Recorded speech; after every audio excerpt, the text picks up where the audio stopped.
Good day mga kalapatid. So nandito tayo sa Loft Visit mula dito sa San Jose del Monte, Bulacan. Kasama natin si Brother Vladimir.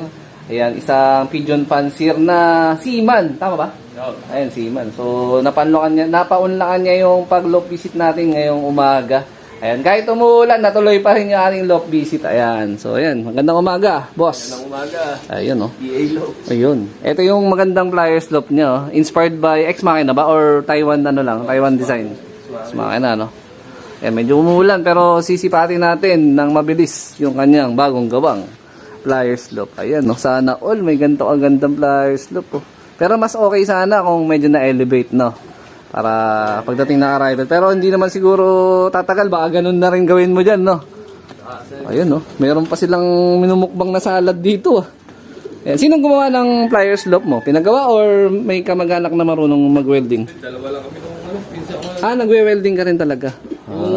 Gumawa niya ng Paano ba ito buksan? gaanin. Okay. Papasok na ako, ha? Yun! Nasa magkano na rin yung ginastos mo dito sa pliers loft mo na to? Materials lang, no? Hindi kasama yung pinaka-labor kasi kayo na lang yung labor, eh. Yan. So, hindi pa nga totally tapos yung pinaka-setup kasi mapapansin yung mga kalapatids. Yung pinaka-box perch na sila rin mismo yung personal na gumawa, eh, hindi pa nila na-elevate. Ayan, no? Ayan, kalmado lang naman din yung mga ibon niya rito. At mukhang marami-rami to. Lahat man lipad or batcher na to, sir? Hindi, yung anim pa lang dyan na Anim pa lang. Pero napapalipad mo na. Oo. Etong parang may puyo na to. Anong bloodline nito? Stitch? Oo. Alam mo, Basko yan eh. Basko Batanes. Talaga? Kaganino na-acquire? Sa tropa or sa ano? Ako dito sa may Laguna. Ganda. Ayan, no? FNG Loft. FNG loop. Okay. Halatang hindi pa talaga tapos, no? Kasi tingnan mo to. Yung pinaka tawag nito yung double door, di ba? Oh, walang hawakan yung double door. Oo, ako munang sarado at baka lumusot. Ayun, kasi pag pumasok sila dito, instead na pumasok dito sa mismo pinaka-trap, may lusutan naman pala dito. Ayan, no. Pero tingin ko malapit nang matapos ng loft ni Boss Vladimir, eh. Ayan, no. Ayan, ganda. Pagka ka dito, nagpapaligo ka ng ibon, dito lang sila, nagsashower lang ng hose o may lubluban din sila? Lubluban, naglako. Ayan, para saan yung malunggay? Ba't nilagyan mo ng malunggay? Para Organic na supplement, no? Ayun. Tapos simple lang ng tubigan niya. Ayan, mineral water na kinat sa gitna. Ayan. Pero tingin ko, masabi nga ni Sir, lalagay niya para dito ng chicken wire para hindi stress yung mga ibon niya. Ayan, no? Kaya lang medyo may inopen up din sa akin si Sir Vladimir na niya rito, problem niya, is yung iba niyang ibon, is merong one eye cold. Ayan.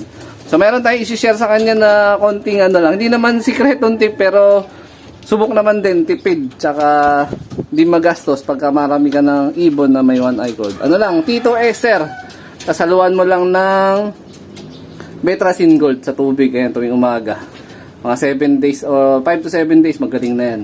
Pero mas maganda kung maihiwalay yung mga infected. Pero halos lahat magaganda naman kondisyon, eh. Meron lang talaga mga ilan-ilan, hindi talaga maiwasan. Ayan.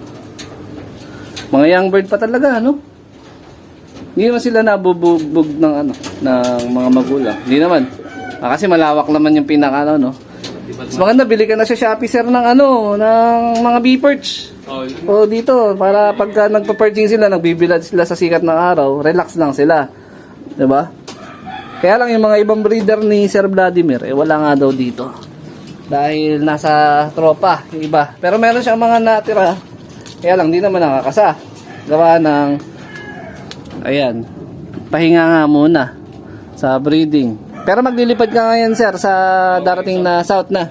Etong north, wala talaga. Wala. Kasi, yan, dilingid sa kakalaman ng mga kalapatids natin is kauuwi lang ng barko ng tropa natin. Ayan, so nagbabalik loob sa pagkakalapati. 5 years na hinto. Bandang huli, sa pagkakalapati pa rin nahulog. Diba talaga yung pampawala na stress, no? Oo, stress relief. Oo, tama. Nakakamiss talaga magkalapati. Ayan, simple lang. Yung pliers loop. Ayan. Galing, oh. Tapos malamang dito hahapo yung ibon mo na yan pag nagkaroon ka ng arrival niyan galing karera. 15k no? Gastos mo dito no? Medyo mabigat din no? Pero at least malaki na agad. Ito yung kagandahan kasi meron siyang sariling pwesto. Unlike dun sa atin, yung sa akin personal, medyo hindi rin talaga ako doon, komportable. Pero wala akong choice kundi maglagay ng loop doon. Pero balang araw malilipat ko rin yung loop ko dun sa tuktok. Yun yung plano ko eh. Iaangat ko na lang. Tapos maliit lang din na loop kasi hindi talaga kaya ng malaki. Baka lang ng kahit isa. Kasi naka-viewing. Hindi naman pipitik, no? Ang pakain mo dyan, umaga tsaka hapon lang din. Ang vitamins na binibigay mo, anong specific? Meron ba? Wala muna, more on natural muna, no? Kasi wala pa naman derby din, no? Ayan yung ibon ni Sir Vladimir. Mga pangmalakasan, ayan. Ikaw nag-breed or tropa nag-breed? Tropa nag-breed na ito. Pina-breed ko. Ayan, anong bloodline nito? Itong ano na to? Hawakan ko muna yung isa, tapos bulat-latin mo isang yan. Iyan, no? Balinyado na ito. Medyo nalimot. Pero malamang meron ka naman sigurong logbook. Oo, may logbook. Kasi importante talaga na nagre-record ka eh. Ayan, no? Gantong edad, pwede na talagang i-viewing, no? Pagka nilagay mo yan dyan, hindi yan pipitik. Hindi ba? Hindi. Oo nga, no? Ba't ganun? Yung sa akin kasi pagka ganyan edad, pumipitik. Oo, alang ya. Kaya takot ako minsan magpakawala eh. Ayan, kabisado mo bloodline yan, hindi rin. Hindi na rin. Pero, ganda. Ulay pa lang, mukhang Johnson Relax. Ay, Johnson Relax ako nag-overbuy nito nakaraan eh. Ayan, may hangover pa ako sa Relax. Ayan, no? No? Kalmado lang sila. Pero pagka nabugaw, di naman pumipitik basta-basta. Ayun, maganda. Diyan lang sila. Wala ba ditong kalapit bahay na nag-iibon? Or meron din? Medyo malayo dito sa lugar mo, wala, no? Ayun. Pero sabi ni Sir is maglilipad nga siya ng South this coming season. So malamang Sir, hindi ka muna sasakay ng barko, no? Hindi mo na. March na siguro. Next year na. Kasi hindi, pag naglipad ka naman ng South ata, February naman, sakto. March, tapos siguro ng lipad, March.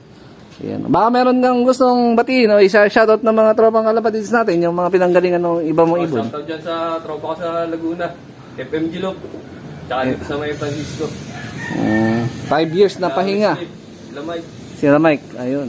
5 years na pahinga sa pagkakalapati, pero bandang huli, ito na naman, magbabalik at maglilipad ng pang South. So, yun, mabilis na vlog lang para sa ngayong araw. Pero mas maganda Sir kung ma-setup mo na to, yung pinaka-loop mo para maliwala sila tingnan. Kasi kailangan nila yun, may hinahapuan sila eh. Kasi alam mo naman yung kalapati natin, pag nagpapahinga sila, gusto nila nakahapo kung saan may mataas, di ba? Na space. Tama po ba yun? Ito yung Florison na maganda na cup ni Sir. At bawal pakawalan dahil hindi batcher. Panlipad Goodbye talaga to. Panlipad sa tropa yan eh. Hindi Sa tropa. Ibig sabihin, batcher to sa tropa. Hindi rin, hindi na pakawalan doon. Dahil inaalis nga nung ayun. kapit bahay nila. Naka-SDR pa ng CHP. 22. Oo. Ayun, naka-inner ring pa. Pwede na i-breed to. Ewan ko lang kung pwede na siguro Pwede na siguro kasi mukhang mga gulang na yun. Ganda ng hipo oh. Upper body lang siya. Tapos ang haba ng ibon. Pag sabi kasi nila, pag red bar of color, pag may mga paningit na mga itim-itim, surbol daw ka. Kaya pag young bird pa lang, makikita mo na agad kung cock or hen yung ganito. Yun yung base doon sa ibang mga na ko rin, napanood ko. Balik ko muna doon. Sige. Kasi baka makawala eh. A few moments later. Hindi rin batcher dito. Hindi rin. Buti hindi mo tinitis-tisan Sir, ano? Baka mamaya makapitik. Sayang. Mahirapan yung makalipad pag mga nakatistis. Ayun. Ganda. Cock din. Cock din. Anong bloodline nito? Stitch yan, tapos yung bloodline nung nakabatanis sila sa tropa. Batanes champion. Yung lahi. Batanis Clacker. Batanes Clacker. Ganda ng hipo oh. Wala pang vitamins pero ganda ng nakatawan.